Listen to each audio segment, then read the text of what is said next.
All right, welcome back, everyone. So let's take it off from where we left off a while ago. You were reading the ads, and Yes. maybe we can just quickly round that off. Yes. Now, like I said, they were very said part one of that establishment said this. It said that there is established the North Central Development Commission in this act, referred to as the commission.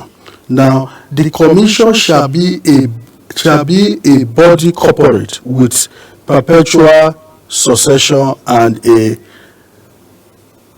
a common seal. I may be sued or be sued in his corporate name.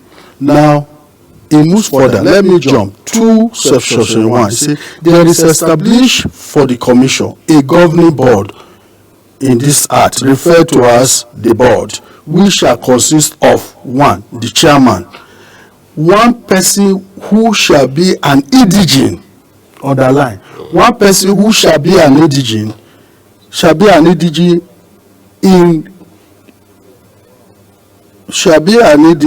to represent the member state, and they listed the states in alphabetical order: Benue, FCT, Kogi, Kwara, Nasarawa, Niger, and Plateau State. And they went further to say 1 person each to represent the following security organization. That's for that. Now, they came here to say that, they have the chairman, they have a managing director, they have executive directors. Now, what the contention here is that Benue State is the chairman of the board.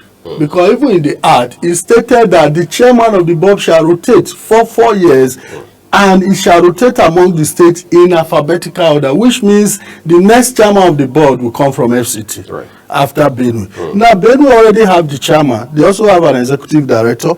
They equally have a member. Now, the person who was also choosing to now represent FCT is from Benue State. You understand? So it means that on the board, Benue have 4 members, and the FCT is completely out. So you think that's not fair enough, and you think that's more, that's lopsided? Very lopsided. In fact, as far as I'm concerned, that's total exclusion. Because if you say the states that make up the North Central are 7, and in alphabetical order, Benue, FCT, Kogi, Kwara, Nasarawa, Niger, and Plateau States. Now, you now take, and all these others, they have representation. And the act is very specific. He said, an indigene. He said an indigene. He didn't say, he said, I underlined it, he said an indigene to represent each state. An indigene. So the person that is nominated now to represent the FCT is not an indigene of FCT. You said the person is from Benue State? It's from Benue State. Could that be an oversight, or was it a deliberate move? No, you see, what you understand? The challenge is that politically, the FCT is marginalized. And if you look at even the setup of the political and administrative structure of the FCT, you know that FCT has been so marginalized, even in appointment. If you check even the FCTA today, if you check the mandate secretary who are supposed to be like commissioners, right, you realize that they pick them from states outside FCT. They will say the FCT cabinet must also reflect the geopolitical zones. We don't have any quarrel with that. But the quarrel we have is that how do you give a people that are from a particular locality, and they have people who are also settlers, who have lived with them, they work with them, they do everything with them. But when you want to select people who represent the government, you go outside of the federal capital territory and go and pick somebody. For instance, we have told them, if you need a Sokoto man who resides here, who do business here, who play politics here, we have them here. Whether you need a professor, a doctor, or whatever, they are all here. Now, if you need a South man who plays politics here and does everything here, they are also here. So even if you want to go to use geopolitical zone, we have those who have played politics here, who live here, that you can pick from, rather than go and bring a stranger. And the danger is that once it is national election, like presidential election and national assembly election, all of them pack their bags and baggages and go back to their various states to go and deliver their state for Mr. President. But meanwhile, they now leave the FCT bare. Nobody is here, no resources to use, and that is why you see that continuously the ruling party always lose FCT, because the people who are empowered are not those who can also trickle down the empowerment to the people of FCT. And so it has been that the FCT has been marginalized. They have been denied the dividend of democracy, because their people, their sons and daughters, and those who reside here are not always empowered politically to be able to empower the grassroots. And so the bulk of work is left at the hands of the local government chairman, area councils, and it is too much for them to carry. You understand? As I speak to you, in the FCT cabinet today, you only have 2 people who are indigenous FCT as mandate secretaries, or you can call them commissioners. Just 2. The commissioner for Agric and the commissioner for the mandate secretary Agric and mandate secretary area council services. Those are the 2 you can say they are indigenous people who are part of that cabinet. Are the indigents making any efforts? Are they making their voice, heard enough in terms of drawing attention to these marginalization that you talked about? Yes, the indigenous, I must be frank with you, they have been trying their best. But look at where they should draw their strength is their representation at the National Assembly. Right. Now, if you look at that again, you realize how marginalized they are. They have just 1 senator. You realize that Bayelsa State have just how many local government? 8. And they have 3 senators. Now, FCT just have 1 senator and 2 House of Rep members. Amongst 360, you have just 2. And amongst 109 senators, you have just 1. So the ability to even lobby is so enormous, because just you alone that is going to do the work in the Senate, and it's just 2 of you that is going to do the work in the House of Rep. So you find out that it is difficult for them, because they are very few in number. You understand? And most of the people they even want to go and lobby are the people who are beneficiaries of the Federal Capital Territory. So they don't even want to let go. So these are the issues. So FCT is too marginalized politically and administratively. It looks as if some of these issues you have raised will have to, they require constitutional amendments to address them. So they are not just issues you can tackle by maybe holding up placards on the street and getting involved in peaceful demonstrations. Some of them are constitutional, right? Yes, I can tell you that the FCT people, the indigenous people, and even the residents, we are together, working together to even work with the National Assembly in areas of constitutional amendment. If you listen very well, recently they have passed the bill to establish the House of Assembly for the FCT has passed second reading, and it is being followed up. Now, I tell you, before this time, that FCT don't used to have a representation at the Federal Executive Council. But Mr. President, and that is why the FCT people will ever remain grateful to President Bola Ahmed Tinubu, because he broke the age-long jinx of appointing an indigenous person as a minister of the Federal Republic. Today, so how was it now? That has never happened. Now we have the Minister of Special Duties and Intergovernmental Affairs, Right Honorable Zafania Bitrus Gisalo, MFR, is an indigenous person from the FCT. Is now a federal cabinet member. This is the first time in the history of this country that this has happened. So we are grateful, we are saying thank you, Mr. President, for breaking that age-long jinx. But a lot still needs to be done, because even states that have ministers, some even have they still have other positions in government. Some of them are still executive directors, some are DGs of different executive parastatals. So FCT shouldn't be denied that fact. And the FCT indigenous people are not saying, no, it must be all indigenous people. No, that's not what they are saying. If people who we know, they are here, they are working for us, they work here, they also work with us politically and otherwise, are even appointed, we will have a challenge. But we are saying that people who are not doing anything here, people you just sit there and go and bring somebody from Edo State now, somebody who resides in Benin, just bring him here and say, come and be commissioner. Whereas there are Edo people who are here who play politics here. There are Sokoto people, Kano people, Jigawa people, all across in fact, FCT is a mini Nigeria. You understand? And you know that the president is the governor general of the FCT. And as the governor general, he only delegates its authority to a minister. And today, for the first time, the president also broke that jinx. For the first time in the history of the Federal Capital Territory, a South man was appointed as the Minister of the Federal Capital Territory. Before now, what we have had closest is Minister of State. But today, a full-fledged minister is appointed from the South. It has never happened. This is the first time. I will say thank you to Mr. President. And this has also gone a long way because it has proven that sometimes those you want to marginalize or ignore have capacity to do better. And today, the evidences are clear of the works the Honorable Minister of FCT is doing. He has drafted all other ministers in terms of infrastructural development. And you can see it is not something that is hidden. You know, it's one minister that I see that is the only one, as far as I'm concerned, that is promoting the Mr. President's agenda. You know, because everywhere you go, you see his footprints. He has tried and he's trying and he's still doing more.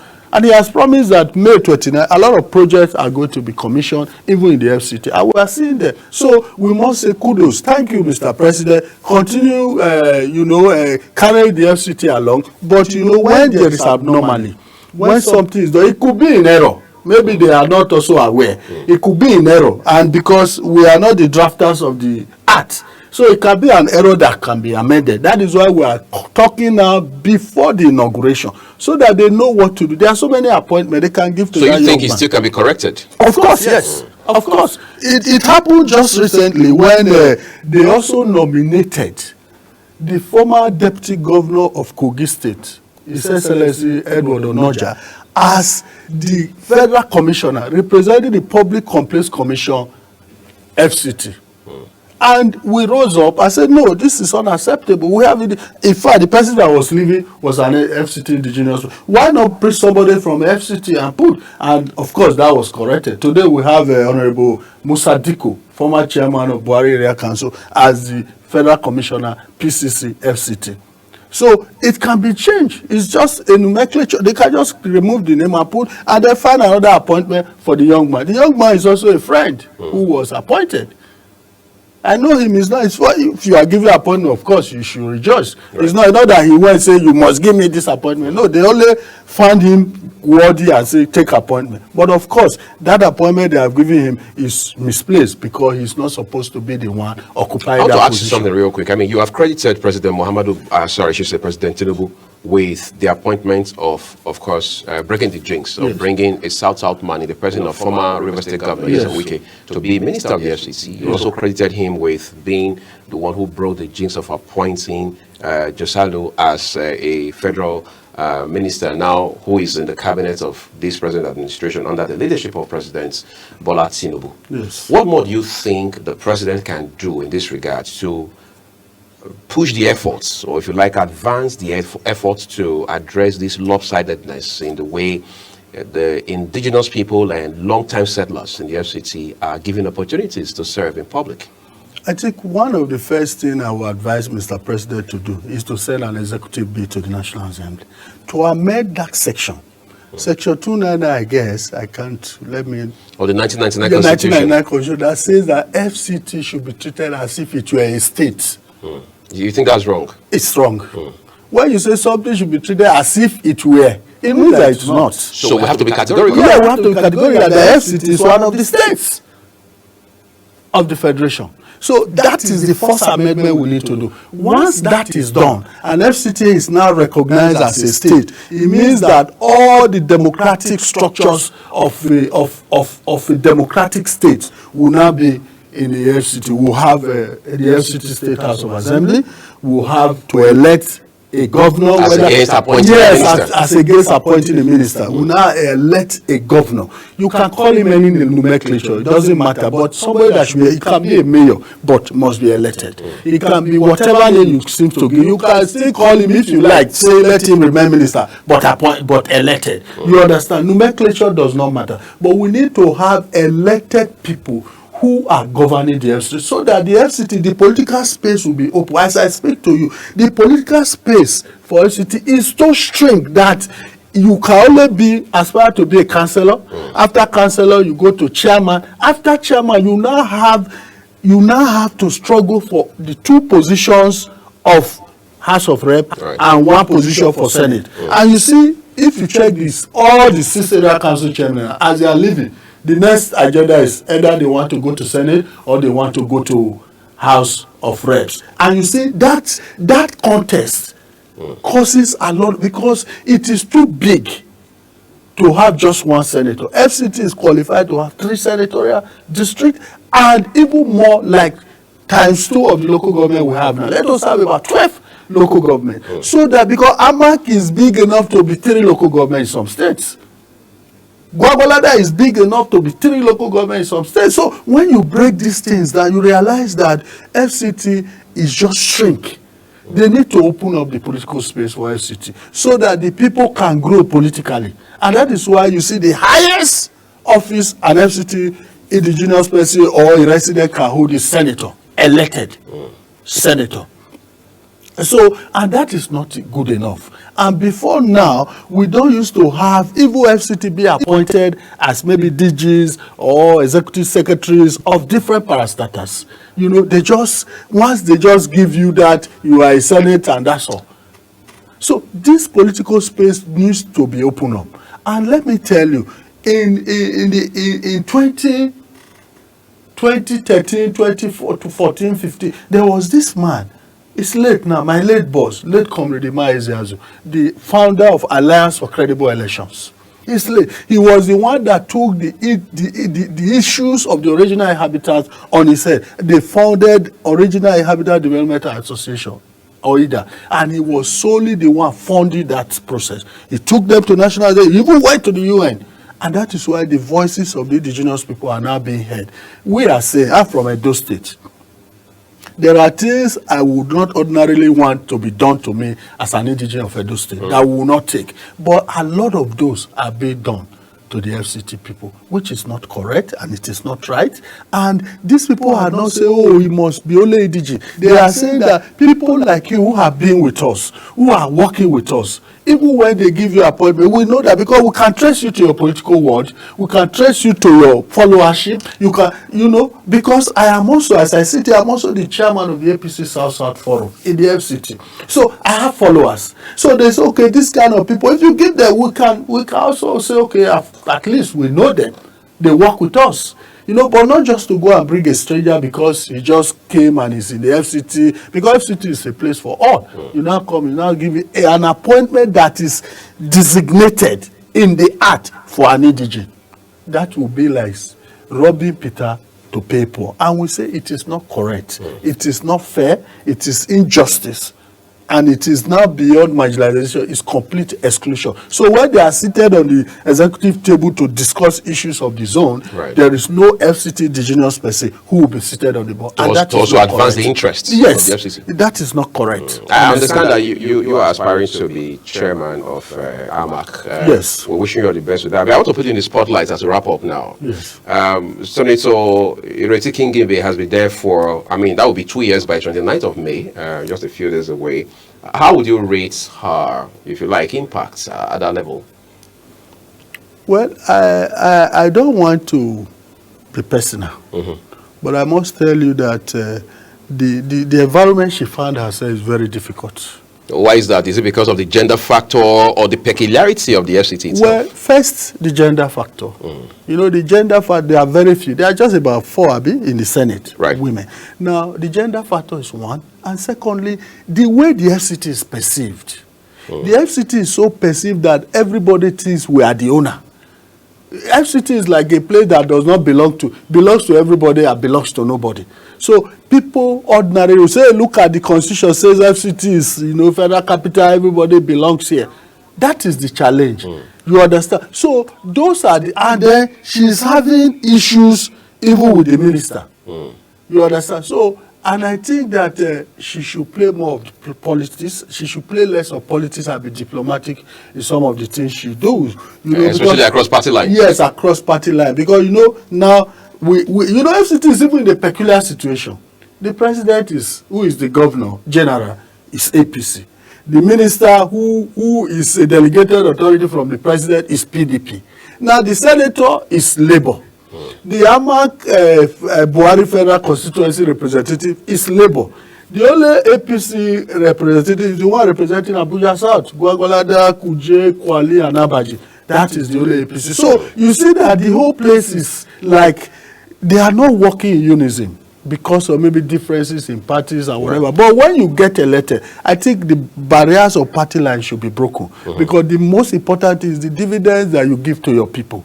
And she should give more access for people to access her, because the complaints I hear everywhere is that she's not accessible, and that is not also applicable to the member of the House of Rep, Ahmad Buhari, who is also from Labour. They say that one is very accessible. I can access him myself. I can call him and he will pick my call and we'll talk. So she should open up her doors and work more with the people of the FCT so that she can achieve. Otherwise, all these bottlenecks is because of maybe her posture. She's a woman, and a well-respected woman for that matter. And I think she can do more. Let her engage more. Let her lobby more, so that the dividends of democracy will trickle down to the people she represents. All right, great. I think that's a brilliant place to leave it. I'd like to say a big thank you to you, Comrade Abdulwahab Ekekhide, who is the APC South-South Forum chairman, the FCT, here, for coming to shed light on all of these issues around the North Central Development Commission, the appointments, which he says are essentially lopsided. However, he also stated that he believes before the inauguration, a lot can be done to correct this anomaly so that the FCT will not be in any way marginalized. We're taking a quick break now. When we return shortly, we'll turn to our second conversation, which will take us somewhere down the south to look at what development is like down there in Edo State.